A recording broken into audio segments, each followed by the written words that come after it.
Hello friends, welcome you all. आज हम vision IAS की 11th मई वाले डेली करंट अफेयर्स डिस्कस करेंगे। आज हमें 6 आर्टिकल्स डिस्कस करने हैं and majority of the articles is based on the topic of GS paper 3, that is your environment section plus disaster and disaster management. तो we will look one by one all these articles, but before that अगर आपने हमारा channel subscribe नहीं किया है तो आप subscribe कर सकते हो एंड टेलीग्राम चैनल से अगर आपने नहीं जुड़ा है तो आप टेलीग्राम चैनल से जुड़ सकते हो। The link has been given into the description box. So without delaying, let's start to our discussion. First article deals with 48% of bird species declining globally. अब ये जो आपका डाटा आया है इसको आप इन्वायरमेंट के टॉपिक में बायोडाइवर्सिटी लॉस से रिलेटेड अगर क्वेश्चन आता है, डिफोरेस्टेशन से रिलेटेड क्वेश्चन आता है तो आप यहाँ पर इस्तेमाल कर सकते हो।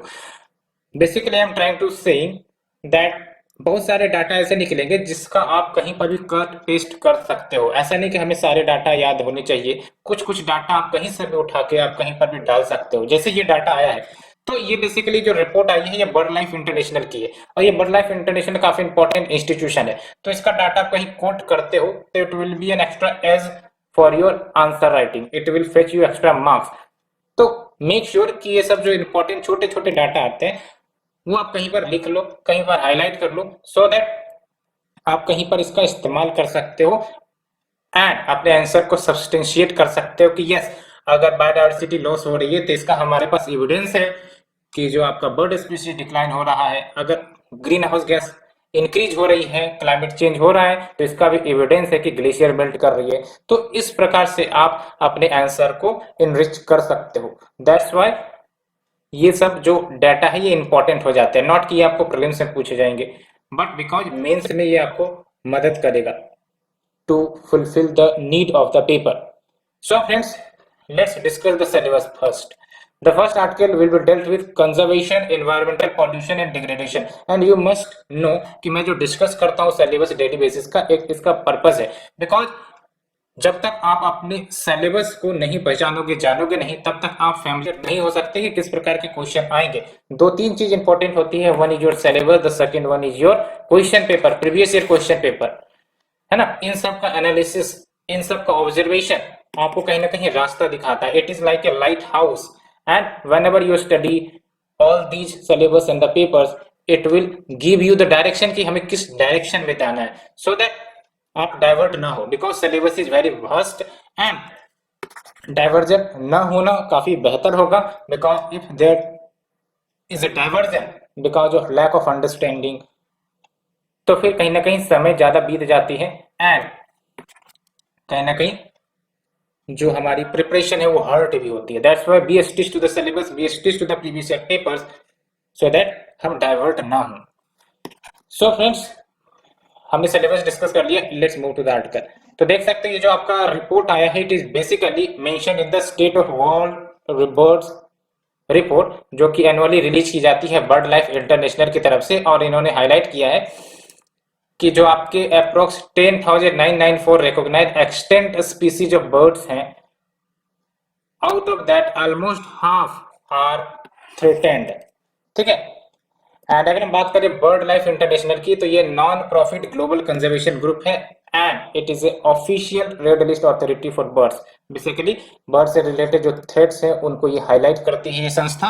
एंड इंडिया की तरफ से जो आपका बॉम्बे नेचुरल हिस्ट्री सोसाइटी है जिसका हेडक्वार्टर मुंबई में, ये बर्ड लाइफ इंटरनेशनल के पार्टनर है और इस पर क्वेश्चन आ भी चुका है, Bombay natural history society. That's why ये आपके मैगजीन वाले अब डालते हैं इसको। ठीक है। तो अगर हम बात करें क्या की फाइंडिंग है इस रिपोर्ट की, तो देख सकते हो ये जो आपके दो बर्ड स्पीसीज है, maleo Macrocephalon maleo and Vietnamese crested argus Rheinardia ocellata, इनको क्रिटिकली एंडर्स में डाले गई है। ठीक है। एंड ये आपको ध्यान रखना है कि आखिर कौन कौन से थ्रेट है जो कहीं ना कहीं बर्ड स्पीसीज के डिक्लाइनिंग में कंट्रीब्यूट कर रही हैं। तो डिसेंडिंग ऑर्डर में यहाँ पर आप देख सकते हो सबसे ज्यादा थ्रेट तो एग्रीकल्चर से। कैसे? बिकॉज जब भी एग्रीकल्चरल लैंड एक्सपेंड होंगी तो आप समझ के चलो कि डिफोरेस्टेशन होगा। और ये सब बर्ड की हैबिटेट होती कहाँ पर है? फॉरेस्ट में होती है, ठीक है, जंगलों में होती है, गाछ वृक्ष पर होती है। अब जब इसका डिफोरेस्टेशन होगा तो आप हमें बताओ इसका हैबिटेट लॉस होगा कि नहीं होगा? बिल्कुल होगा। दैट्स वाई सबसे ज्यादा थ्रेट आपका एग्रीकल्चर की तरफ से आ रही है, लॉजिंग, हंटिंग एंड ट्रैपिंग। और एक बात आप ऑब्जर्व करते रहते होंगे, ये जो हंटिंग एंड ट्रैपिंग है ना, ये कैसे कंट्रीब्यूट करती है बर्ड के डिक्लाइन में? बिकॉज जब भी हंटिंग एंड ट्रैपिंग होगी तो बर्ड की पॉपुलेशन तो कम होंगी होंगी, साथ ही साथ जो पॉपुलेशन ग्रोथ का पोटेंशियल है बर्ड स्पीसीज के अंतर्गत वो भी कम होगा, ठीक है। तो ये बात आप ऑब्जर्व करना। As well as invasive alien species, ये जो आपके इन्वेसिव एलियन स्पीसीज होते हैं, कोई ऐसे स्पीसीज होते हैं जो नेटिव इकोसिस्टम से बिलोंग नहीं करते, कहीं बाहर से आते हैं और वो नेटिव स्पीसीज को खतरा पहचानते हैं। जैसे आपने लैंटेना कैमरा के बारे में सुना होगा, प्रोपोलिस जूलियस के बारे में सुना होगा, ठीक है। तो ये सब कुछ बर्ड स्पीसीज, बर्ड नहीं, बेसिकली इन्वेसिव एलियन स्पीसीज है। As well as residential and commercial development, यानी कि बिल्डिंग हाउसेस, ये सब जो इंफ्रास्ट्रक्चर डेवलपमेंट चल रहे हैं वो सभी कारण बनते हैं। फॉरेस्ट फायर, फायर सेपरेशन, ये सभी कुछ कंपोनेंट है जो अफेक्ट करते हैं बर्ड के स्पीसीज को।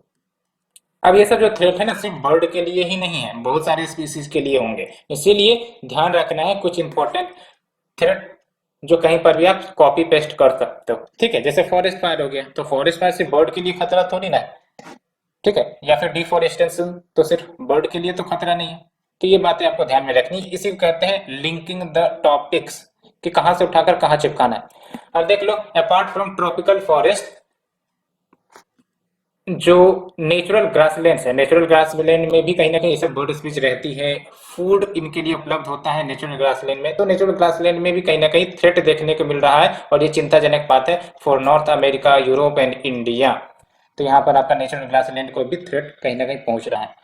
एंड ये आप देख सकते हो, more threatened bird species approx 86.4%, ये आपका ट्रॉपिकल एरिया में मिलते हैं as compared to the temperate latitude.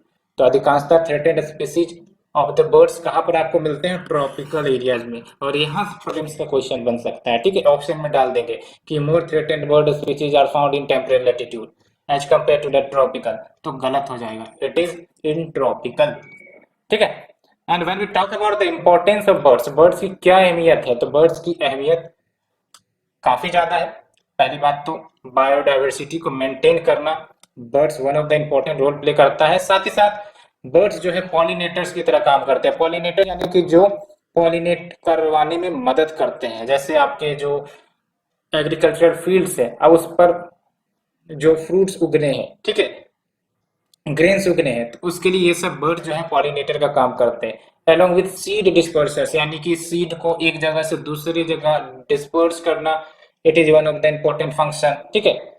Ecosystem engineer है। इकोसिस्टम इंजीनियर क्या होता है आप हमें बताओ, क्योंकि it is one of the important point जहां से क्वेश्चन फ्रेम किए जा सकते हैं, ठीक है। स्कैवेंजर्स हैं, प्रेडेटर्स हैं, ठीक है। And also it supports human endeavours such as sustainable agriculture में मदद करते हैं। कैसे? पेस्ट कंट्रोल, क्योंकि कीड़े मकोड़े भी बर्ड्स खा सकते हैं, ठीक है। Decides adding other animals to multiply, ये सब बातें भी हैं। और यहाँ पर आप देख लो कुछ डाटा है, what it found for India. India के लिए क्या रिपोर्ट में बातें कही गई है? तो इंडिया के लिए देख लो, 80% बर्ड स्पीसीज भारत में डिक्लाइन हो रही है, जिसमें से 50% बहुत ही तेजी से डिक्लाइन हो रही है। तो 50% डिक्लाइनिंग स्ट्रांगली एंड 30% डिक्लाइनिंग मोर और लेस। तो ये बातें हो गई।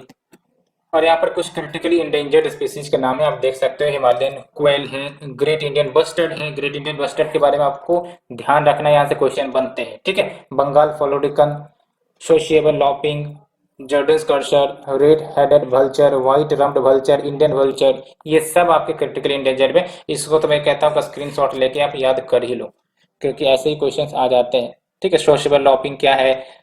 समटाइम्स सी न्यूज, बर्ड है, पेस्ट है, दवाई है, क्या है? तो ऐसे करके क्वेश्चन निकलते हैं, खासकर इन्वायरमेंट सेक्शन। कैसा नहीं कि सारे का उठा के हम recently seen news, recently seen news करने बैठ जाए, ऐसा नहीं। इन्वायरमेंट सेक्शन से ज्यादा ये सब ट्रेंड चलता है, that's why I am talking about the environment section. So friends, ये हमने फर्स्ट आर्टिकल डिस्कस किया विद ए कॉम्प्रिहेंसिव वे।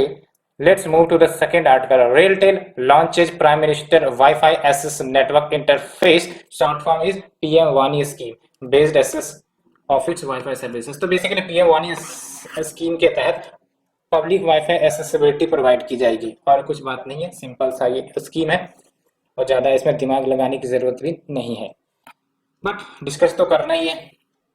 तो सिलेबस देख लेते हैं। When we talk about the syllabus देख लो। वैसे तो चैलेंजेस टू इंटरनल सिक्योरिटी का नाम हमने दिया है, लेकिन यहाँ पर communication networks, role of media, social networking sites, है ना, बेसिक ऑफ साइबर सिक्योरिटी, यहाँ से आप लिंक कर सकते हो, ठीक है। तो ये जो आपका रेल टेल है, which is a mini Ratna PSU, public sector undertaking जिसको कहते हैं, और ये मिनिस्ट्री ऑफ रेलवेज के अंतर्गत आती है, और इन्होंने ही पीएम वानी scheme based accessibility to the public Wi-Fi services launch किया है अक्रॉस 100 रेलवे स्टेशन इन 22 स्टेट। आप भी इसे देखते होगे, आप भी यूज किए होगे। मैंने तो दिल्ली में यूज किया था बेसिकली, लेकिन 5 मिनट में ये स्पीड कम कर दिया था। सो जो वाईफाई नेटवर्क है, इसको एक्सेस किए जा सकते हैं मोबाइल ऐप के माध्यम से। मोबाइल ऐप का नाम है आपका वाई डॉट, और इसे बनाया गया है रेलटेल प्लस सी डॉट के द्वारा। पीएम वानी की बात करें तो ये इनिशिएटिव डिपार्टमेंट ऑफ टेलीकम्युनिकेशन का है, और इसका एम एंड ऑब्जेक्टिव यही है कि वायरलेस इंटरनेट कनेक्टिविटी हमारे देश में प्रोवाइड की जाए via broadband through public wifi hotspot providers, यानी कि जगह जगह पर आपके पब्लिक वाईफाई हॉटस्पॉट प्रोवाइडर होंगे और वहां से आप वाईफाई एक्सेस कर सकते हो। सिंपल सा मतलब ये हुआ, ठीक है।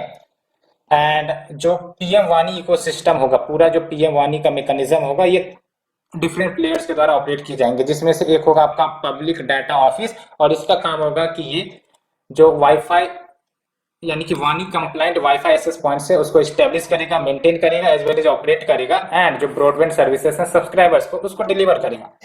And next will be your public data office aggregator, और ये बेसिकली सारे जो पीडीओज होंगे यानी पब्लिक डाटा ऑफिस, उसका एक एग्रीगेटर होगा, एंड सारे फंक्शंस ये परफॉर्म करेंगे related to the authorization and accounting. And third component is your app provider, and ये जो ऐप प्रोवाइडर है इसका काम होगा कि ऐप डेवलप करे for the registered users, and इस ऐप के माध्यम से जो भी यूजर्स होंगे वो वानी कंप्लाइंट वाईफाई हॉटस्पॉट को डिस्कवर कर सकते हैं in the nearby area. जैसे आप गूगल में सर्च करते हो nearby hotel, near by hospital, उसी प्रकार से ये ऐप मदद करेगा, and display the same with in the app. And next will be your central registry, और इसका काम होगा सारे जो डिटेल्स है ऐप प्रोवाइडर के, पीडीओएज के, यानी कि public data office aggregator as well as public data office, तो वो सारे डिटेल्स ये सेंट्रल रजिस्ट्री मेंटेन करेगा, so that proper transparency and monitoring हो सके इन सब का, ठीक है। बिकॉज ये सब नेटवर्क से रिलेटेड कंपोनेंट है, तो प्रॉपर जो सिक्योरिटी है वो बरतनी ही पड़ेगी। एंड वाईफाई की बात करें, देख लो वाईफाई 4G 5G इस प्रश्न में भी क्वेश्चन यूपीएससी पूछ लेती है। 4G पिछले बार तो आई थिंक कि वोल्टी से क्वेश्चन पूछा था, वॉइस ओवर एलटीई, ठीक है। एंड दैट्स वाई क्या पता वाईफाई पर भी क्वेश्चन पूछ ले। तो wifi stand for wireless Fidelity, और आप तो जानते ही हो, बार बार यूज करते भी होगे, it is wireless networking technology, यानी कि बिना वायर के ये आपका इंटरनेट कनेक्टिविटी प्रोवाइड करता है, इंटरनेट एक्सेस प्रोवाइड करता है to the devices like the desktop, computers, laptop, mobile phones, smart TV और जो भी है ना। एंड ये ध्यान रखना है, ये जो आपका वाईफाई है इट यूजेस रेडियो फ्रीक्वेंसीज या फिर रेडियो वेव्स भी कह सकते हो, एंड फ्रीक्वेंसी के रेंज आपको याद रखने हैं, it range from 2.4 GHz to 5 GHz to communicate between the devices. Must remember this frequency, ये गलत करवा सकता है यूपीएससी ऑप्शन में डालकर, ठीक है। पब्लिक वाईफाई का मतलब क्या हुआ, नाम से पता चल रहा है, वाईफाई हॉटस्पॉट जो पब्लिक प्लेसेस पर मौजूद होती है, एयरपोर्ट पर हो, कॉफी पीने गए उस शॉप में मौजूद हो, होटल में रहने गए उस होटल में मौजूद हो, and along the internet access for the free. Risk associated with public wifi, जो भी चीजें खासकर इंटरनेट रिलेटेड चीजें अगर फ्री है तो थोड़ा सतर्क हो जाने की जरूरत है, क्योंकि डाटा थेफ्ट होने के चांसेस ज्यादा होते हैं, ठीक है। And whenever you connect with these access points, तो मान के चलो आपके पर्सनल इंफॉर्मेशन लीक होने के भी चांसेस होते हैं। That's why be careful, and जो भी सिक्योरिटी पैचेज होते हैं एंटीवायरस वो सब भी आप लगा के रखो। तो थेफ्ट टू पर्सनल इंफॉर्मेशन बिल्कुल सही। मैन इन मिडल अटैक, यानी कि मालवेयर डिस्ट्रीब्यूशन हो सकता है मोबाइल के माध्यम से, और इसके माध्यम से सारा डिटेल्स को हैक किया जा सकता है। मलेशियस हॉटस्पॉट्स, ये सब बातें, ये न्यूज में भी तो आई थी बहुत सारे, आई थिंक कि 2 साल पहले, हाँ 2 साल पहले की न्यूज थी जब इस प्रकार की घटना घटी थी, मेलवेयर डिस्ट्रीब्यूट कर दिया था मोबाइल डिवाइसेस में, ठीक है। तो फ्रेंड्स ये हमने सेकंड आर्टिकल डिस्कस किया। Let's move to the third article. National disaster management authority panel says do not allow construction near high flood level. तो वैसा अगर लॉजिकली देखें तो near high flood level zone में अगर आप कंस्ट्रक्शन एक्टिविटीज करते हो तो जाहिर सी बात है जब फ्लडिंग जैसी सिचुएशन आएगी तो सारा जो इंफ्रास्ट्रक्चर होगा वो ध्वस्त हो जाएगा, या फिर यूं कह सकते हो कि डिजास्टर जैसी घटनाएं वहां पर आ जाएगी। ठीक है, तो ये सब जो आपका रिपोर्ट आया है पैनल की तरफ से, ये आया क्यों है, इसको हम जानने का कोशिश करेंगे। But before the discussion we should look at the syllabus. तो when we talk about the syllabus, तो आप भी समझ गए होंगे अब तक ये टॉपिक किसके अंतर्गत कवर होगी, डिजास्टर एंड डिजास्टर मैनेजमेंट। ठीक है, तो इसके बैकग्राउंड में जाते हैं। तो बेसिकली तपोवन रैनी एरिया जो है आपका चमोली डिस्ट्रिक्ट उत्तराखंड में, वहां पर ग्लेशियर आउटब्रेक हुआ था, और ग्लेशियर आउटब्रेक के इवेंट्स जनरली उत्तराखंड में होते ही है। ठीक है, तो उसके बाद बेसिकली एनडीएमए का पैनल बनाया गया था। ठीक है, और ये जो आपका तपोवन रैनी एरिया में जो ग्लेशियर आउटब्रेक हुआ था, इसके कारण मैसिव फ्लडिंग देखने को मिली थी धौली गंगा एंड अलकनंदा रिवर्स में, जो आपका उत्तराखंड से फ्लो करती है। ठीक है, एंड इसके कारण लार्ज स्केल डैमेज हुए थे। तो उसके बाद बेसिकली पैनल बनाया था रिव्यू करने के लिए। तो पैनल ने कहा है कि ये जो आपका इंसिडेंट हुआ, it was the first reported incident of glacial ice and rock जिसका कैस्केडिंग इम्पैक्ट डेब्रिस फ्लो पर हुआ। डेब्रिस फ्लो यानी कि जो रिवर में आपके जो पत्थर सब फ्लो करते हैं ना, उसी को हम डेब्रिस कहते हैं। तो इसका कैस्केडिंग कैस्केडिंग यानी कि खतरनाक विध्वंसकारी इम्पैक्ट देखने को मिला डेब्रिस फ्लो का इंडिया में। और इस प्रकार के जो रॉक फॉल हैं, ग्लेशियर आइस एवलांचे जो देखने को मिली, वो एल्प, रशियन कॉकेशस, कनाडा, नेपाल सब में होते हैं, लेकिन इंडिया में भी अब ये देखने को मिल रहे हैं। कहने का मतलब ये, तो क्या इंडिकेशन है कि भाई साहब सतर्क हो जाए, एंड जो भी आपका इंफ्रास्ट्रक्चर डेवलपमेंट सब यहाँ पर करने वाले हो या फिर कर रहे हो, तो यहाँ पर रोक लगा दी जाए, या फिर पूरी सिक्योरिटी एंड एनालिसिस के बाद ये सब एक्टिविटीज हो, वो हम बताएंगे, बिकॉज इस पैनल ने रिकमेंड किया। इसी का बात मैं आपको रिपीट कर रहा हूँ। तो देख सकते हो पैनल ने सर्टेन रिकमेंडेशन दिए हैं to prevent such events in the future. क्या रिकमेंडेशन है? तो पहली बात तो ये कि जो इसरो है, इंडियन स्पेस रिसर्च ऑर्गेनाइजेशन, ये अपने सैटेलाइट की संख्या बढ़ा दे, सो दैट हम रियल टाइम मॉनिटरिंग कर सके इस प्रकार के इवेंट की, and before occurrence of the event हम पता लगा सके एंड उसको ठीक कर सके। यू कह सकते हो कि हम प्रॉपर मैनेज कर सके before the arrival of the disaster. हो सकता है हम डिजास्टर को आने से ना रोके, लेकिन हम अपने जो लॉस है उसको तो मिनिमाइज कर सकते हैं। तो इसके लिए क्या होगा, real time monitoring, early warning system जितना मजबूत हो उतना बेहतर है। एंड आप देख सकते हो national level centre for glacier research studies and management ये क्रिएट किया जाए, यानी कि centre for glacier research studies and management national level पर क्रिएट किया जाए, सो दैट जो वेरियस एफर्ट्स की जा रही है in the glacial studies by the various state and state institutions, उन सब का डुप्लीकेशन ना हो। ये सारा का सारा जिम्मेदारी centre for glacier research studies and management के पास चला जाए। नहीं तो ये भी रिसर्च कर रहा है, स्टेट इंस्टीट्यूशन भी रिसर्च कर रहे हैं, वो अपना रिपोर्ट दे रहा है, ये अपना रिपोर्ट दे रहा है, तो फिर बात बनती नहीं है। ठीक है, एंड देखो और क्या बातें कही गई हैं। जो रिलीजियस प्लेस है, बिल्डिंग है, प्रोजेक्ट्स है which are developing along the high flood level, उसको अलाउ नहीं किए जाने चाहिए। यही मैंने आपको बात कही, इसको अलाउ नहीं किए जाने चाहिए unless cleared by specific study. Specific study में बेसिकली ये किए जाते होंगे कि हाँ वहाँ पर इंफ्रास्ट्रक्चर अलाउ होनी चाहिए या नहीं, अगर है तो फिर कितना लोड होना चाहिए, एरिया टू फ्लोर रेशियो क्या होना चाहिए, ये सब बातें होती है। एंड लीगल फ्रेमवर्क लाए जाए such as mountain zone regulation, building biology, यानी कि बिल्डिंग बायोलॉजी मतलब क्या, जो बिल्डिंग बनाई जाएंगी इन सब एरियाज में, तो क्या नियम और कानून का पालन होना चाहिए। ठीक है, क्या सिक्योरिटी बिल्डिंग्स में होनी चाहिए, तो ये सब आपके बायोलॉज के माध्यम से लाए जाए।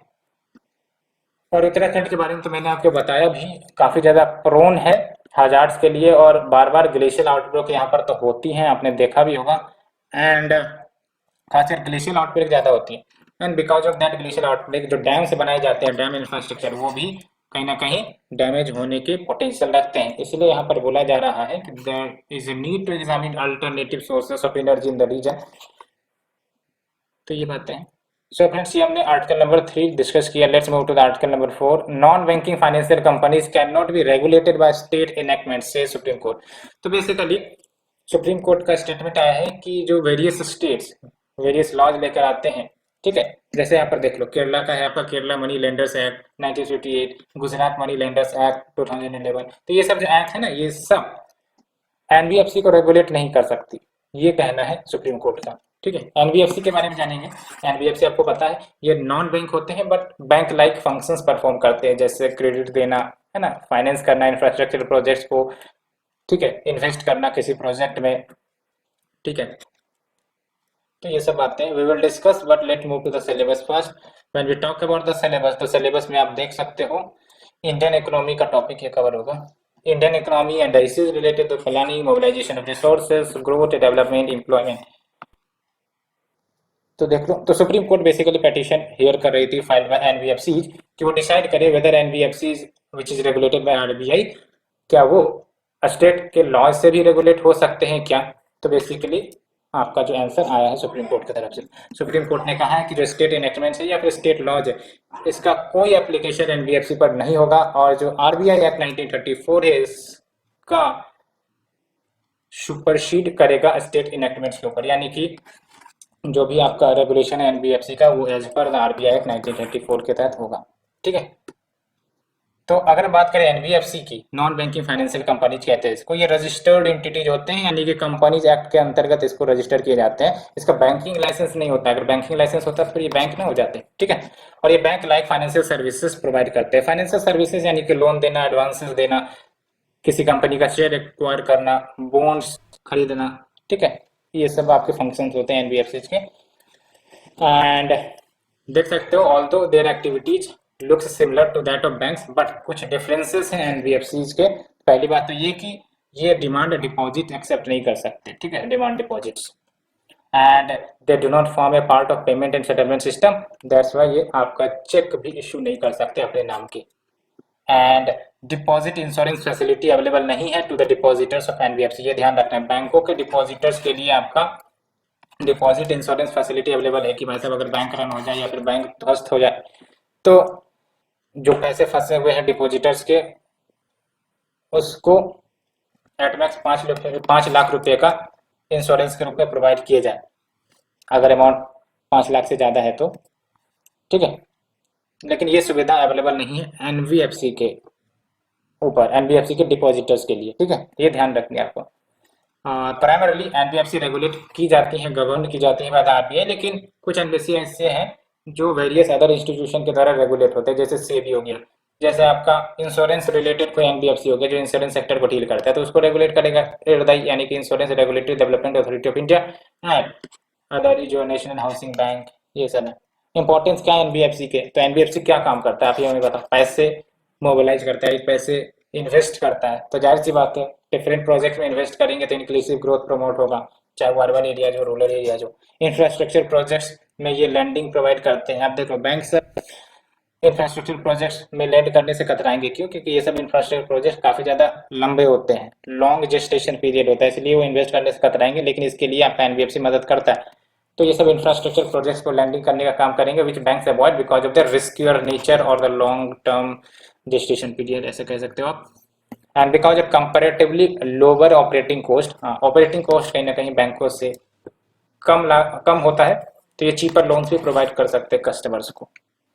तो ये बातें होंगी। अब यहाँ पर देख लो evolution of RBI regulation over NBFC, तो कुछ देख लो 1964 की बात करते हैं तो आरबीआई को रेगुलेटरी एंड सुपरविजरी पावर दिया गया था एनबीएफसी को रेगुलेट करने के लिए अंडर सेक्शन 45, क्या लिखा है, I A chapter 3B of the RBI Act. Basically RBI Act में कुछ संशोधन करके ये पावर दी गई थी कि वो रेगुलेट करे एनबीएफसी को भी। उसके बाद देख लो 1974 में मोर पावर मिला आरबीआई को to regulate over it, and 1994, फिर 1998, फिर 2006 में देख लो introduction of differential regulation. Differential regulation का कंसेप्ट लाया गया, यानी कि यहाँ पर आपका सिस्टमेटिकली इंपॉर्टेंट एनबीएफसी का कंसेप्ट लाया गया। जैसे बैंक में होता है ना, बैंक में दो प्रकार के, एक तो सिस्टमेटिकली इंपॉर्टेंट बैंक्स होते हैं, एंड ये जो बैंक होते हैं which are systematically important, they are too big to fail, यानी कि अगर ये फेल हो जाए तो पूरा फाइनेंशियल सिस्टम क्राइसिस हो जाए, तो इसलिए इनका रेगुलेशन काफी ज्यादा तगड़े से किया जाता है। उसी प्रकार से एनबीएफसी को भी सिस्टमेटिकली इंपॉर्टेंट एनबीएफसी में कैटेगराइज किया था। ठीक है, 2014 में ये पैसे बढ़ाकर 500 करोड़ कर दिए गए for qualification of systematically important NBFC. फिर आपका 2015 देख लो, 2018 में आरबीआई ने ऑम्बड्समैन स्कीम एनबीएफसी के लिए एक्सटेंड कर दी थी to the NBFC non deposit taking having the asset more than 100 crore और अबव। एंड 2021 वाला आपको याद रखना है, यहाँ पर प्रॉम्प्ट करेक्टिव एक्शन जो फ्रेमवर्क जो बैंकों में जनरली यूज होते हैं वो एनबीएफसी के लिए भी ला दी गई थी, तो ये जरूर ध्यान रखिए। तो प्रॉम्प्ट करेक्टिव एक्शन फ्रेमवर्क क्या एनबीएफसी के लिए एप्लीकेबल है? बिल्कुल है। ठीक है, तो फ्रेंड्स ये हमने डिस्कस किया the fourth article. Let's move to the fifth. Supreme Court question centre's changing stance on minority status for India. ठीक है। तो देख लो सुप्रीम कोर्ट ने डिसअपॉइंटमेंट जाहिर किया है सेंट्रल गवर्नमेंट के डिसीजन पर, because central government changing the status या स्टेटस ऑफ माइनॉरिटी। तो ये बेसिकली है आपका इश्यू, ठीक है। तो देख लो first affidavit ministry of minority affairs के द्वारा फाइल की गई थी, जिसमें ये स्टेट किया गया था it is for the concern state to take call on the matter of minority. तो बेसिकली शुरुआत में जब आपका मिनिस्ट्री ऑफ माइनॉरिटी अफेयर्स है, उन्होंने बोला था कि वैसे भी कंसर्न स्टेट का बेसिकली जिम्मेदारी है कि वो माइनॉरिटी के मैटर को डील करे। लेकिन आप देख सकते हो लेटेस्ट एफिडेविट जो फाइल की गई है उसमें कहा गया है कि जो सेंटर के पास पावर है कि वो नोटिफाई करे माइनॉरिटीज को, लेकिन वाइडर कंसल्टेशन के बाद। तो देख सकते हो पहले स्टेट के पास मोर पावर थी, अभी देख लो पावर किसके पास शिफ्ट हो गई, सेंटर के पास। तो बात हमें जानना है which is also important for mains और for the prelims, minority status संविधान में क्या कुछ प्रोविजंस है, तो ये हमें देखना पड़ेगा। But before discussion let's move to the syllabus. When we talk about the syllabus, कहाँ पर आप जाओगे, तो आप जाओगे डायरेक्ट एकदम जीएस पेपर 2 में जाओगे। Indian constitution historical underpinning evolution features amendment significant provisions basic structure, ठीक है। तो देख लो when we talk about the minority status in India, तो कॉन्स्टिट्यूशन पहली बात तो ये याद रखना है, ये तो आप पूरा ध्यान में रख ही लो कि कॉन्स्टिट्यूशन डिफाइन नहीं करता है the word minority. Minority mention है बट डिफाइन नहीं करता है व्हाट कॉन्स्टिट्यूट माइनॉरिटी। तो देख सकते हैं only refers to the minority rights of the minority, जो कि आपके आर्टिकल 29-30 में देख रहे थे। आप एम लक्ष्मीकांत का बुक खोलो और देखो article number 29-30 right of minority के बारे में बातें कही गई होंगी, लिंग्विस्टिक माइनॉरिटी रिलीजियस माइनॉरिटी की बातें कही गई है, ठीक है। एंड देख सकते हैं how centre using national Commission for Minorities Act 1992 उन्होंने डिक्लेयर किया है, यानी कि इस एक्ट के माध्यम से, ये याद रखना कॉन्स्टिट्यूशन नहीं, इस एक्ट के माध्यम से डिक्लेयर किया है सेंटर ने Muslim, Christian, Sikh, Buddhist, Jain, Zoroastrians as minority. तो 6 है, 1 2 3 4 5 6, हाँ 6। लेकिन याद रखना है, मैं बार बार बोल रहा हूँ, it is not as per the constitution, it is under the National Commission for Minorities Act 1992। तो क्वेश्चन जो है यूपीएससी इस प्रकार से डाइवर्ट करती है, कंफ्यूज करवाती है, अकॉर्डिंग टू द कॉन्स्टिट्यूशन दे देती, but it is not according to the constitution, ठीक है। तो यहाँ पर देख लो एनटीए में पाई केस 2002 सुप्रीम कोर्ट ने कहा था कि जो लिंग्विस्टिक एंड रिलीजियस माइनॉरिटी है वो डिटरमाइन किए जाएंगे स्टेट वाइज, यानी कि ऐसा नहीं होगा कि ओवरऑल इंडिया के पॉपुलेशन को आप देखोगे उस हिसाब से आप linguistic and religious minority decide करोगे स्टेट वाइज, कि भाई साहब हम पार्टिकुलर स्टेट में देखेंगे कि वो माइनॉरिटी में है या नहीं है ना, स्टेट वाइज।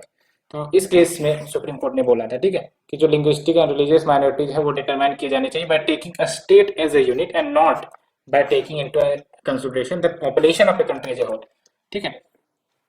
बेनिफिट क्या मिलेगा while getting the minority status, तो minority communities exclusive schemes के पात्र होंगे which is run by the Ministry of Minority Affairs and freedom to run educational institution in trust, ये तो है, आप एम लक्ष्मीकांत में रिफर कर सकते हो। सो फ्रेंड्स इसे डिस्कस करने के बाद let's move to the last article.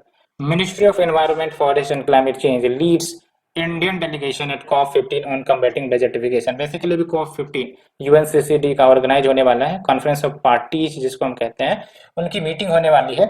और COP14 आपको पता होगा इंडिया में ही हुई थी, ठीक है। तो अभी COP15 आपका कहाँ पर होगा, कोट द आइवरी, और उसका सिटी है अबीजान, ठीक है, यहाँ पर होगा। और इसके लिए इंडियन डेलीगेशन वहां पर जाएंगे। तो यही न्यूज है आपका। यहाँ पर हम जानेंगे यूएनसीसीडी के बारे में, ये सब आपको पता होगा ना, यूएनसीसीडी, सीबीडी, एफसीसी, ये सब आपका रियो दे जेनेरियो कॉन्फ्रेंस का ही आउटकम है 1992 में जो हुआ था, ठीक है। तो ये ध्यान में रखनी है। When we talk about the syllabus, तो आप देख लो syllabus deals with article number 6। आप बताओ कहाँ पर पहुंचेंगे हम लोग पहुंचेंगे conservation environment management, GS paper 3 होगा आपका। तो कहाँ गया भाई साहब जीएस पेपर 3,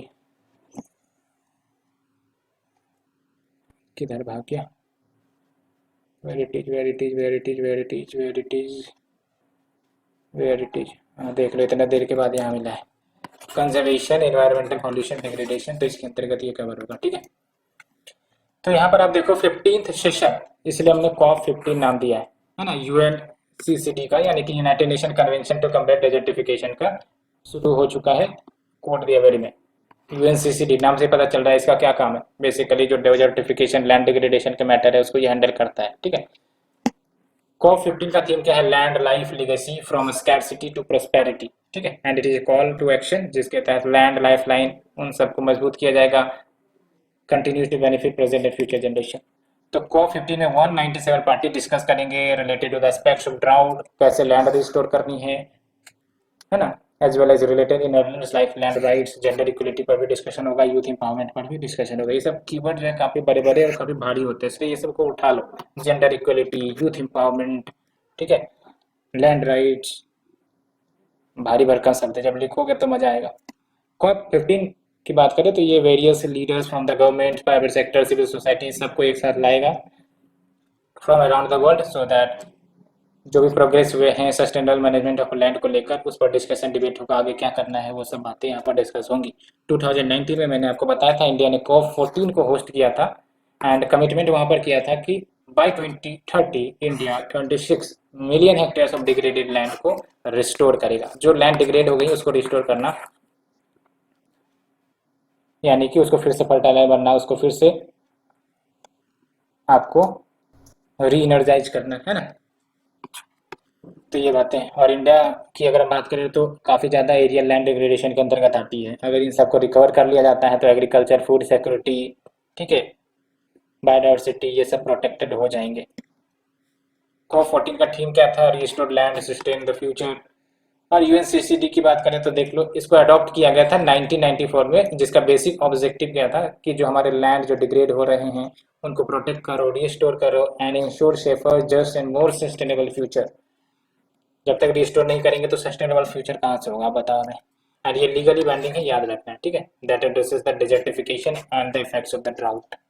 एंड ये एड्रेस करता है एरिड, सेमी एरिड, ड्राई, सब ह्यूमिड एरियाज को, जिसको हम ड्राई लैंड भी कहते हैं। ड्राई लैंड मतलब कहते हैं लैंड विच इज ड्राई, ठीक है। Where some of the most vulnerable ecosystem and peoples can be found. Permanent secretariat कहाँ पर है? Bonn, which is in Germany. Bonn convention आप हमें बताओ क्या है ना, बॉन कन्वेंशन क्या है ये आप हमें बताओ। सो फ्रेंड्स, ये हमने 6 आर्टिकल डिस्कस किए ऑल एंड ऑल। और देख लो इंडिया एंड यूएनसीसीडी आपको ध्यान में रखनी, इंडिया सिग्नेटरी है यूएनसीसीडी का, तभी तो डेलीगेशन जा रहे हैं, डेलीगेशन क्यों जाता है ना। MOU triple C nodal ministry है, ये तो याद रखना, जो ओवरसी करता है implementation of this convention in the country, ठीक है। सो फ्रेंड्स, ये हमने डिस्कस किया all this 6 article, hope you understood very well. And अगर आपको अच्छी लग रही है तो प्लीज लाइक शेयर सब्सक्राइब करना ना भूले। Thank you very much.